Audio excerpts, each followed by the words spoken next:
Selamat pagi, Assalamualaikum warahmatullahi wabarakatuh. Pada kesempatan hari ini, kita akan mempelajari tentang kimia farmasi dasar. Kimia farmasi dasar merupakan mata kuliah wajib dengan jumlah 2 SKS. Mata kuliah ini berisi tentang penjelasan tentang konsep-konsep dasar atom, molekul, tata nama senyawa, persamaan kimia, dan stoikiometri, perhitungan dasar termodinamika, kinetika kimia, serta kesetimbangan baik dalam fasa gas maupun larutan, yang merupakan landasan untuk mempelajari mata kuliah kimia lebih lanjut, khususnya kimia organik, kimia analisa farmasi non-instrumen, dan kimia analisis instrumen. Mata kuliah kimia dasar ini akan diampu oleh 3 dosen. Yang pertama yakni saya, Anggita Rosyana Putri selaku PJMK, kemudian Pak Bahtiar, dan juga ada Pak Lutfi. Selama 1 semester nanti ada 14 topik perkuliahan yang akan diampu oleh mahasiswa dan juga ada 2 ujian, yakni ujian tengah semester atau UTS dan juga ujian akhir atau UAS. Untuk UTS akan dilaksanakan di minggu ke-7 dan untuk UAS akan dilaksanakan di minggu ke-18. Untuk pertemuan pertama, topik yang akan dipelajari tentang materi dan massa, minggu kedua tentang atom, ketiga tabel periodik, yang keempat ikatan kimia 1, yang kelima ikatan kimia 2, yang keenam persamaan kimia stoikiometri, yang ketujuh adalah larutan. Setelah UTS, materi berikutnya adalah termodinamika dalam sistem kimia, kemudian entropi dan perubahan spontan, dilanjutkan kinetika kimia, kesetimbangan kimia, asam basa, kesetimbangan asam basa, dan reaksi redoks dan elektrokimia. Pada mata kuliah ini terdapat 4 jenis penilaian yang digunakan. Yang pertama, untuk tugas diberi proporsi 20%. Yang kedua, partisipasi yang terdiri dari kehadiran, aktivitas, dan karakter mahasiswa sebesar 10%.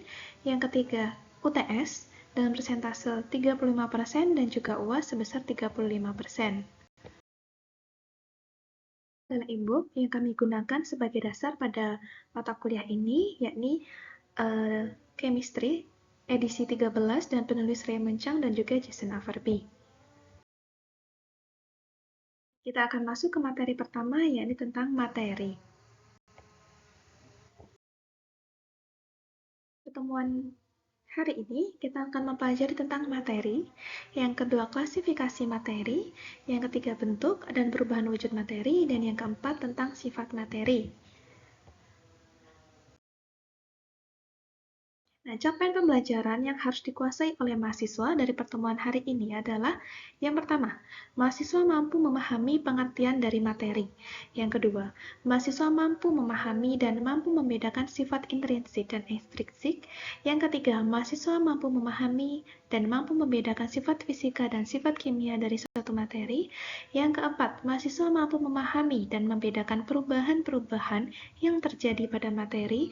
Yang kelima, mahasiswa mampu membedakan antara unsur dan senyawa, campuran homogen dan juga campuran heterogen.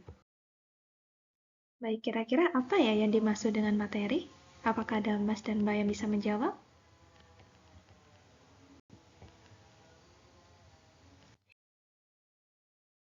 Ya, jadi materi merupakan segala sesuatu yang menempati ruang dan memiliki massa. Materi termasuk di dalamnya adalah segala sesuatu yang bisa kita lihat, kita sentuh, maupun yang tidak bisa kita sentuh. Contohnya apa? Udara. Adalah contoh dari materi. Di sini ada gambar air, ada gambar buah-buahan, dan juga ada gambar bunga. Ketiga contoh ini merupakan materi. Klasifikasi dari suatu materi. Jadi materi itu terdiri dari suatu campuran atau disebut mixture ataupun juga substance atau zat. Nah, dari bentuk mixture atau campuran ini bisa diubah menjadi bentuk zat atau substansi melalui pemisahan dengan cara fisika. Nah, dari suatu campuran ini dibedakan lagi menjadi 2 jenis, yakni ada campuran homogen dan juga ada campuran heterogen. Dan untuk substance atau zat sendiri itu terdiri dari compounds atau senyawa dan juga unsur ataupun elemen. substance atau yang disebut dengan zat itu adalah salah satu bentuk dari materi, yang mana dia memiliki komposisi yang konstan atau tetap dengan karakteristik tertentu. Substansi memiliki perbedaan antara satu dan yang lainnya dalam hal komposisinya, dan juga bisa diidentifikasi melalui penampilannya atau wujud fisiknya, kemudian dari aroma, kemudian dari rasanya, dan juga karakteristik lainnya. Ini merupakan contoh dari zat. Di slide sudah terlihat ada 3 gambar. Yang pertama garam, yang kedua telur, dan yang ketiga adalah air. Dari ketiga contoh ini bisa kita lihat wujud fisiknya berbeda. Untuk garam berwarna putih dengan bentuk butiran atau serbuk. Kemudian untuk telur bentuknya bulat dan untuk air bentuknya cair. Nah, dari rasanya pun sudah berbeda. Jika garam rasanya asin, untuk telur rasanya gurih, dan untuk air tidak memiliki rasa.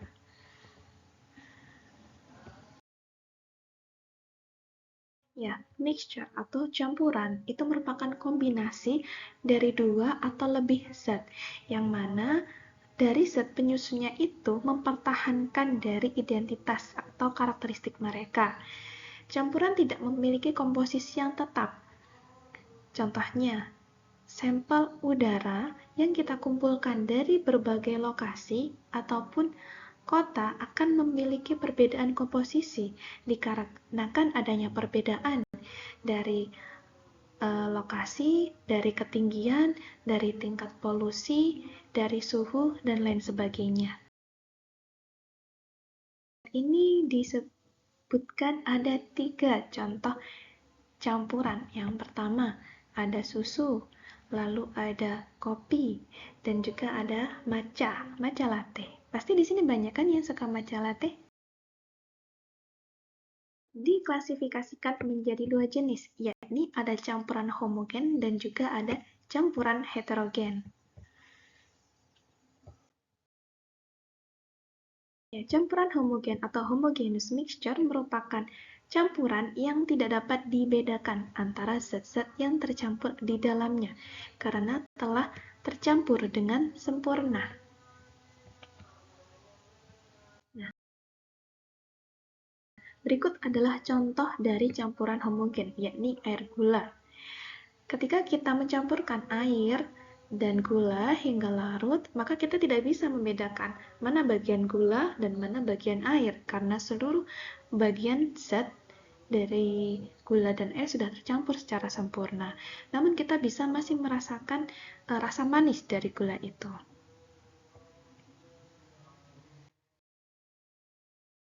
Dan campuran heterogen itu merupakan campuran yang terdiri dari 2 zat atau lebih, namun zat-zat penyusunnya tersebut masih bisa dibedakan secara mudah komponennya dengan jelas.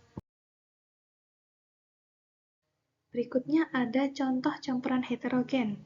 Nah, di sini jika kita mencampur air dengan pasir, maka pasir tidak akan larut ke dalam air. Oleh sebab itu, campuran ini merupakan contoh dari campuran heterogen. Ya, unsur atau elemen. Unsur atau elemen merupakan penyusun dari suatu zat. Suatu unsur itu merupakan zat yang tidak dapat dipisahkan lagi menjadi unsur-unsur yang lebih sederhana lagi melalui metode kimia.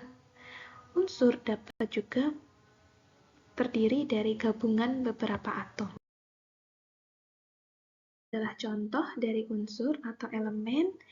Ada aluminium dengan simbolnya Al, ada arsenik simbolnya As, barium dengan simbolnya Ba, dan lain sebagainya. Atau ada unsur atau disebut dengan elemen. Jadi contoh atom di sini adalah atom hidrogen, hanya 1 atom. Nah, untuk unsur terdiri dari gabungan 2 atom. Di sini contohnya adalah atom hidrogen dengan rumus kimianya H2. Adalah kompaun atau senyawa. Jadi senyawa merupakan suatu zat yang terdiri dari beberapa atom, ataupun dua atau lebih dari suatu unsur yang secara kimia bersatu dengan proporsi atau komposisi yang pas. Contohnya apa? Ada garam. Garam dengan rumus kimianya natrium klorida atau NaCl. Contoh lainnya apa? Ada sukrosa, yang mana dia digunakan sebagai pemanis gula dengan rumus kimia C12, H22, dan U11. Untuk bentuk materi pun di sini dapat dibedakan. Yang pertama ada bentuk padatan atau solid, kemudian ada bentuk cair yang disebut liquid, dan juga ada bentuk gas.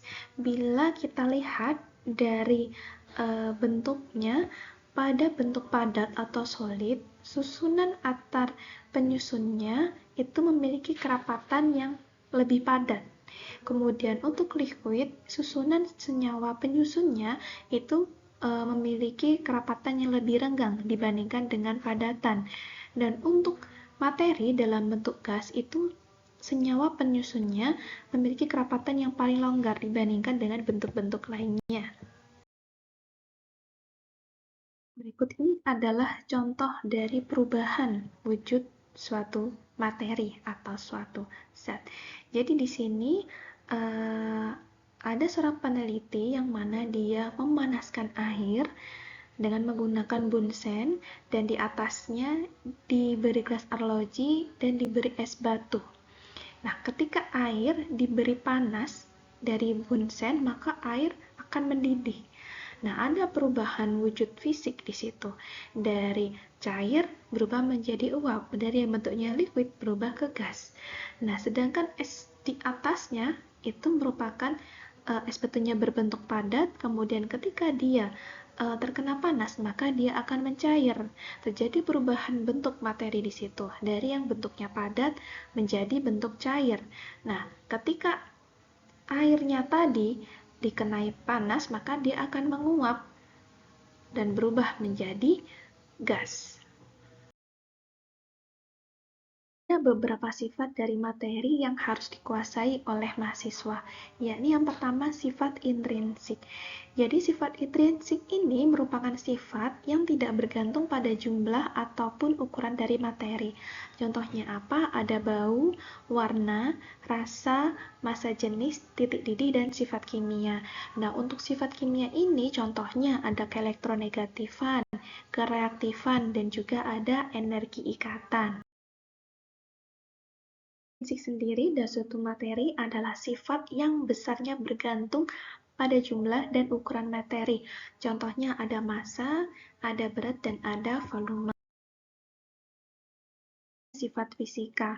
Jadi sifat fisika ini merupakan sifat yang berhubungan dengan perubahan fisik zat. Sifat fisika dapat digunakan untuk menerangkan atau menjelaskan penampilan dari suatu zat. Contohnya ada warnanya, ada bau, ada rasa, kerapatan, titik didih, titik lebur, titik beku, daya hantar, kemagnetan, kelarutan, dan kekerasan. Sifat kimia sendiri itu merupakan sifat yang menunjukkan reaksi kimia antar zat yang menimbulkan terjadinya pembentukan zat baru. Zat baru tersebut tidak dapat kembali ke keadaan semula melalui cara sederhana. Contohnya apa? Adalah sifat mudah terbakar atau flammable, kemudian korosif atau mudah berkarat, lalu mudah meledak, dan juga beracun. Baik, sekian penjelasan dari saya terkait topik materi. Terima kasih atas perhatiannya. Sampai berjumpa di pertemuan berikutnya. Wassalamualaikum warahmatullahi wabarakatuh.